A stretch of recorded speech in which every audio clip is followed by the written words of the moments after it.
অনেকে হজ বা ওমরা করে এসেও আবার সুদ ঘুষ দুর্নীতিতে জড়িয়ে পড়েন। ইসলামের দৃষ্টিতে এদের অবস্থান কি? যারা হজ অথবা ওমরা করে এসেও সুদ ঘুষ দুর্নীতি এই সমস্ত অন্যায় এবং অপরাধ কর্মে জড়িয়ে পড়েন, তাদের হজের মাধ্যমে নিষ্পাপত্য পাওয়ার যে সুযোগ তৈরি হয়েছে সে সুযোগটা নষ্ট করাটা হবে কোরআন কারীমের সে আয়াতের মতো, যে আয়াত আল্লাহ বলেছেন, ওয়ালা তাকুনু কাল্লাতী নাকাযাত গাজলাহা মিন বা'দি কুওয়াতিন আনকাসা।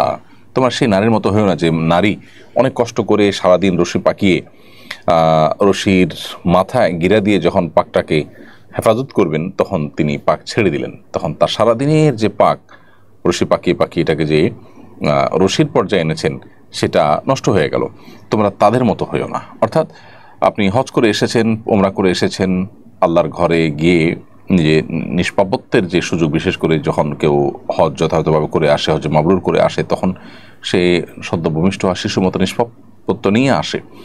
তো সেটা আসার পর আবার যদি অপরাধ কর্মে জড়িয়ে পড়ে মানুষ, তাহলে কেমন যেন ওই যে রশির পাক দিতে দিতে গিয়ে একেবারে মাথায় শুধু বাঁধা বাকি, ওই সময় ছেড়ে দিয়ে পাক পুরো রশিটাকে নষ্ট করার মতো হয়ে যায়। এটা খুবই দুর্ভাগ্যজনক এবং এটা আত্মঘাতী কাজ।